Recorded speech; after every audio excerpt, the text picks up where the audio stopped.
how to set a limit order on Kraken. I'm going to tell you how to set a limit order on Kraken. First, sign into your Kraken account and open the trading interface, either kraken.com or Kraken Pro.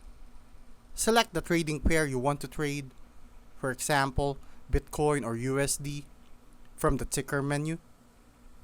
In the new order form, switch from a market order to a limit order. Enter the amount of cryptocurrency you want to sell. Then specify your limit price.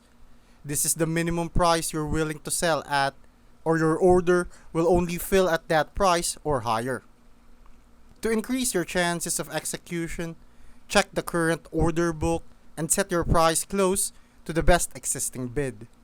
If you want to avoid paying tax or fees, enable the post-only option so your order stays on the book as a maker order.